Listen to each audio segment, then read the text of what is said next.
Well, hi there. It is just after 11 and time to show up. I'm showing up. I'm glad you showed up. I appreciate every single one of you. Do the little YouTube dance, like, comment, subscribe, all that happy horse shit. And let's shit in the box.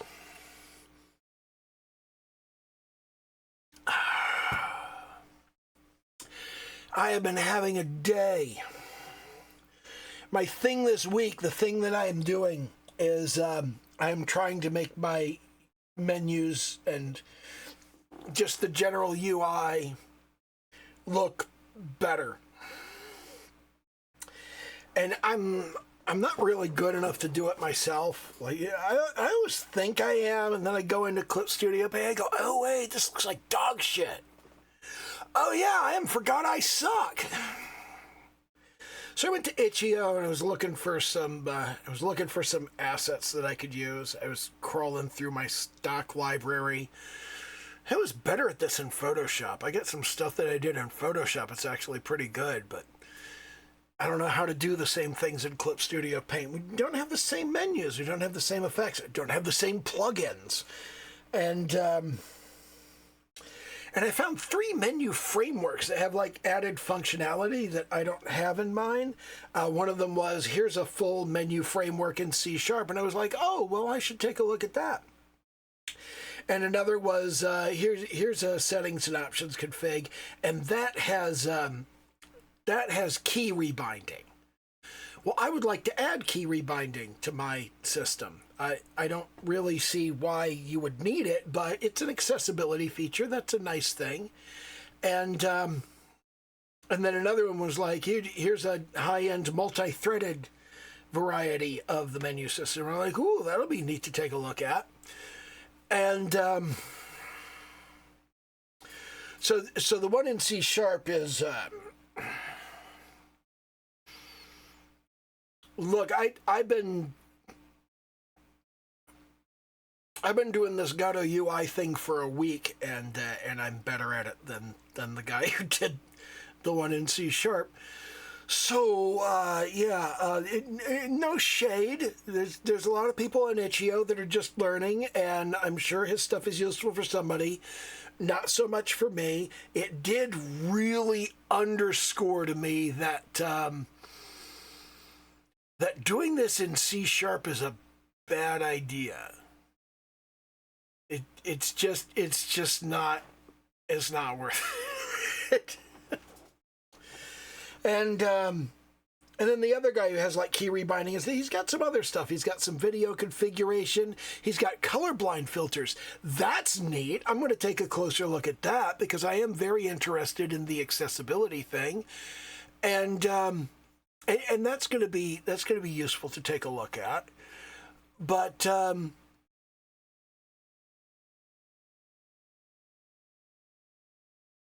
it's kind of bare bones. Like the menu system I've already got is a more advanced architecture. It's a slightly more advanced architecture. I don't want to sound like the guy's done a shit job. He's got functionality I don't have in his menus, but the way his menus are arranged and the way that they operate with one another, it is, again, it's the change the current scene of the entire tree.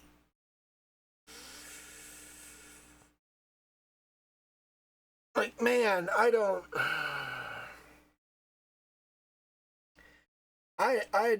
think that's a valid way to ever do your user interface, like under any circumstances. And the third one, the one with the multi-threaded stuff, I do not understand why he is doing it the way he is doing it. I have like this much understanding of how multi-threading works in Godot, and obviously he's written something that uses multi-threading in Godot. Presumably he knows more about it than I do, but I've written multi-threaded code on other systems before, and I don't know why he's doing it like this.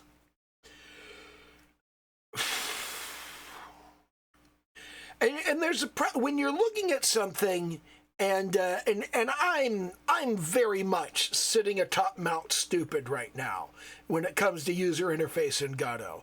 And when you're looking at something that somebody else has done, like I can look back, these people that I go, oh, they haven't done very well. It's like I'm sitting on the top of Mount Stupid, and I could see, I'm like, yeah, not that long ago I was sitting over here, and not that long ago I was sitting down here. Okay, I can look back and I can see that.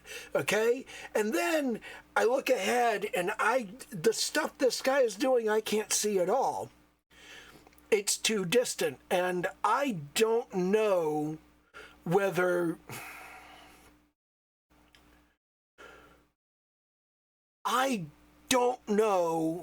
the reason I can't see it is because it's really, really smart, or because it's really, really stupid. Because you can't tell the difference. If it's too far away to see, it's like, well, wow, that guy's brilliant. I can't even see as far ahead as he is. And on the other hand, he could be just like lost in the darkness behind you. It's like, yeah, I can't see. That's too stupid. I can't see that far behind me. And I don't know which one it is. I don't know whether this guy has done really brilliant stuff that I'm too stupid to understand, or he's just sitting slightly higher on Mount Stupid than I am. Like on the other side of the peak. Like here I am climbing Mount Stupid. Here's the peak of Mount Stupid. And then a little bit beyond that, here's this guy. So he's ahead of me, but he's still on Mount Stupid.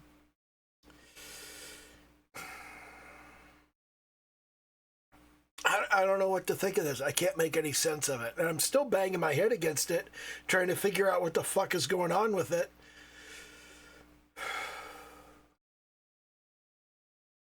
And it's like, on the one hand, I sit here and go, I have menus that are working. I don't need to keep fucking around with the menus. But at the same time, I'm like, the menus are working, but they suck. They look like dog shit, okay? I need to make something better, okay? I need to do like better backgrounds for them and shit like that. And I don't know exactly what I'm going to do, but I'm going to do something. I'm not going to leave them this kind of basic node bullshit. Like maybe I just need to do some theming, or maybe I just need to crawl through my stuff and find some things. Maybe I need to do some far more basic artwork.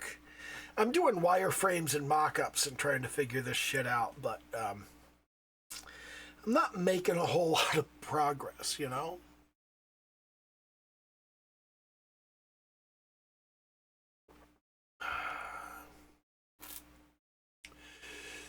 And it's very frustrating. It's interesting because I finally got to that part of Starfield where I'm like, I'm on my way into Space Station SY-920. I'm still sitting on the Jade Swan, but all I have to do is get up and walk to the docking port and go into the station. And it's my favorite mission in the entire Crimson Fleet quest line. And I went, I should make my menus look better. And I quit the game and I came to try and make my menus look better. And for the past 2 days, I've been crawling through documentation and demos and tutorials, and I'm really not getting much of anywhere when it comes to making things look better. I want to make things look better. I want to make things sound better. I want to make the interface feel professional. You know, and I'm getting a marginally better understanding of the system, but I don't feel like I'm learning a whole lot that's useful. I feel like there's some theory getting shoved in here, and there's some added familiarity with, oh, we have a system that does that. I don't fucking need it, but we have one. And I'm still kind of wrestling with that. Because, you know, you hit this point where it's like you learn the basic stuff that you absolutely need to get the job done, and then the next step is just like, it's this slog until you get over the obstacle of, I need to understand how this shit works. And it's very frustrating.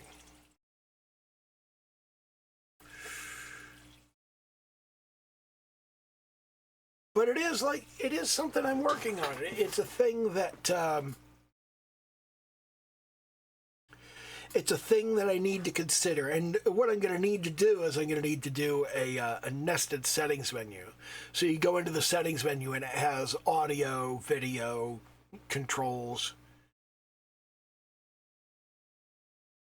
options. I wonder if I could put audio and video on separate sides and then just have controls under options. I don't know.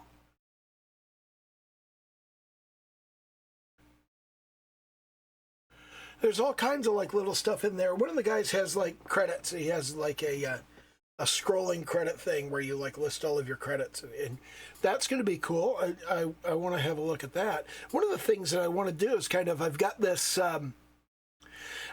mental notion in my head of how the game unfolds, and the way it works is you load the game. The first thing the game does is load the audio configuration, and then it puts up the logo of my studio, Darklot Communications, and it says, it makes a little noise. It makes some kind of signature noise for the company, and then it moves on from there. And usually you have what's called marketing collateral for a game, where you have like, well, here's my publisher, and here's my studio, and here's all the logos of all the middleware that I used, and here's a disclaimer, and here's a license statement, and this game autosaves, so don't fucking interrupt when it's autosaving.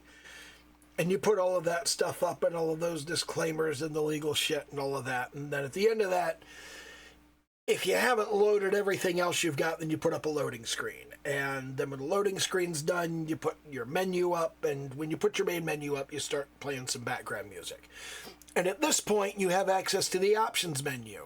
So with access to the options menu, you immediately go, okay, well, I know what the sound effects are like because I heard one at the very beginning. And I know what the user interface sounds like and how that volume is, because as I mouse around the user interface, I can hear that. And I know what the music volume is like because I can hear that. So let me open the options. The only thing I don't have an immediate reference for is the voice volume. And you can fix that by just having a short vocal sample play. Like I can have one of the girls say, "Filthy pervert stole my panties," or whatever. Just say the name of the game, and now you know that's the voice volume. This is the UI volume. That's the music volume. I heard the sound effects volume. Well, I want to adjust one or more of those, so let me jump into the settings and do that. And that's all just like hygienic factors. And of course, you've got the visual aspects of it. You go, well, you know what resolution the game's in. You know whether it's full screen. You know whether that's what you want. You know whether it's sitting where you want it. I don't have anything that deals with using multiple monitors in Godot. I should look into that. I haven't looked into that, and I should.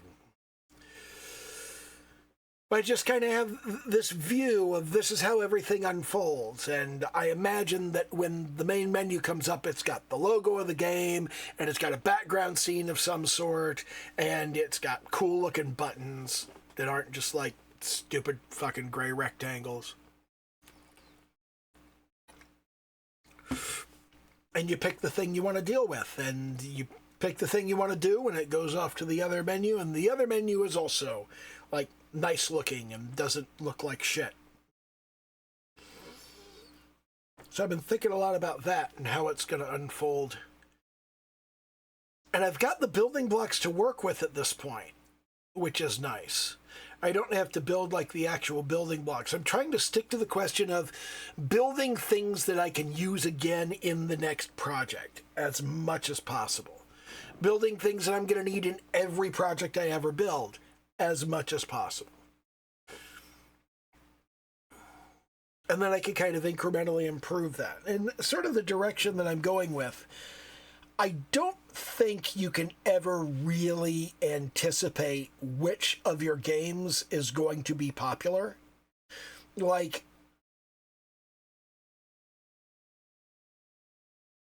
with this game, this is very much a kind of proof of concept. This is me going, look, I can make a professional-looking game.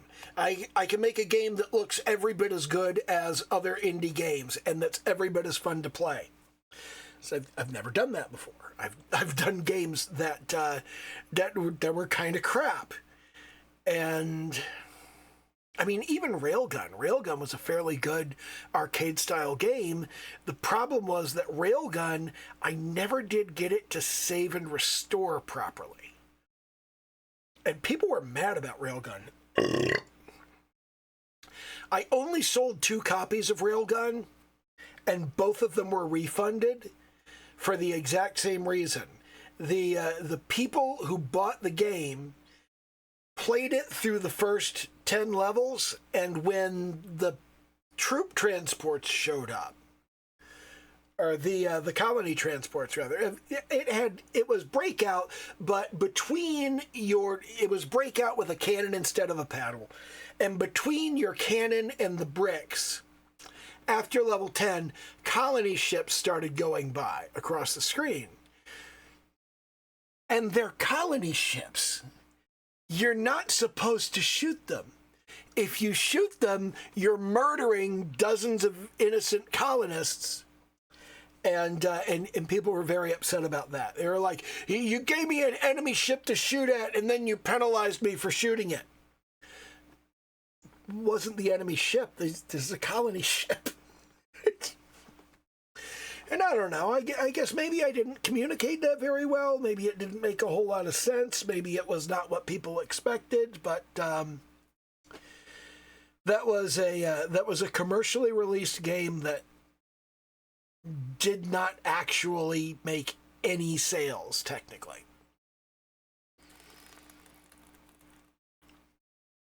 I had a previous game that didn't make any sales. It was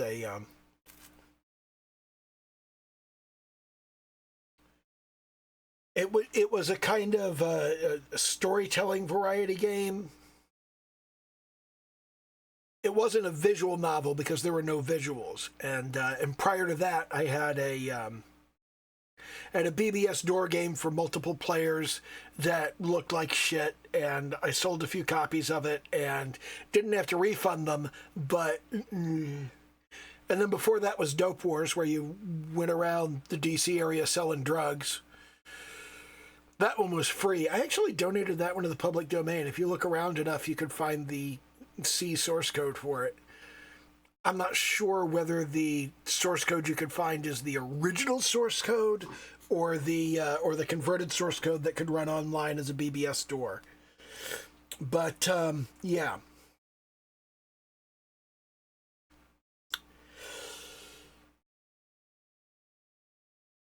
The only one of those games that looked even remotely like a commercial game was Railgun. And Railgun didn't have a working configuration menu. It didn't have a working save system. It was missing a lot of stuff.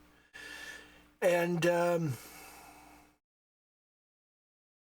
I'm trying to do that kind of proof of concept, not just for the world, but just for myself to go, no, I can make a good game. So I'm going to kind of go all out on this one and try and make it, the dream game. Not so much the dream game, as in the game I'm dreaming this can be, giving it like multiple characters, multiple weapons, multiple levels, lots of upgrades. I want it to be comparable to other Vampire Survivors clones.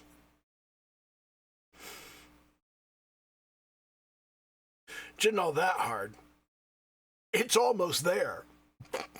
But yeah. And then beyond that, as I build other games, I want to try and build them as much as possible out of existing components that I've already got. And on top of that, I want to kind of stop as soon as they are minimally viable, because you never know what's going to take off. You never know what's going to be popular. And what you should do is you should get something together, you should get it out into the marketplace, and you should see if it's popular. And once you have something that's popular, you go back to it and you focus on it and you go, if I make this better, will it get more popular? You kind of iterate over it and you go, if I make this better, if I add more stuff to it, if I put a little bit more marketing behind it, will it continue selling? Will it continue getting attention? And I think that's really the way it ends up, because everything's a fucking lottery ticket these days. And these aren't even real lottery tickets. These are like scratchies where, like, if you're lucky, you make $5,000. It's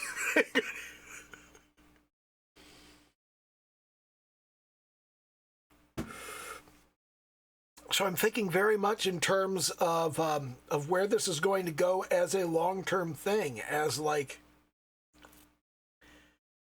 third career. That is weird to think about. It is weird to think about. It is weird to think that I did 20 years as a software developer and 15 years as a marketer, and now I'm going to go and be a game developer. That's fucking weird.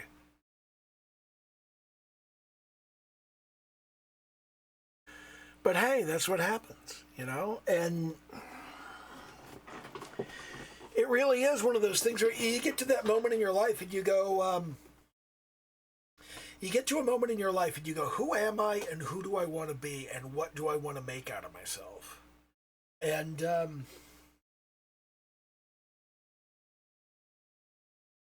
I got to a point where I was like, I don't want to write code as a contractor and just shuffle from contract to contract anymore. I want to build my own thing that I'm doing that is geared more toward helping people succeed in their business and less in, let me do this grunt work for you. And now I'm like, fuck it, I don't care. I don't care about anybody else. I want to play music and write stories and paint pictures and make games. I want to do things that people buy because it makes them happy. I don't care about doing people's labor anymore. I don't care about making people money anymore. I just want to make them feel good for a while.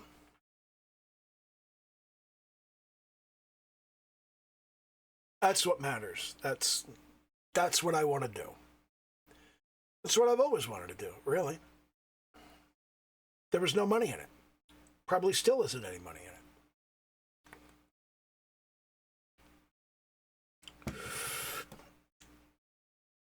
And I spent my entire life going where the money is, and now, you know what? I don't fucking care. I just do not give a shit. I'm going to go where I want to go, and if somebody wants to follow me and give me money for it, great. But if not, fuck it. So be it.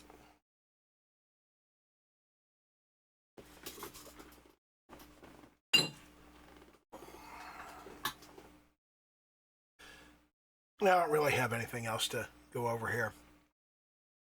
Do the little YouTube dance, like, comment, subscribe, all that happy horse shit. Okay, bye.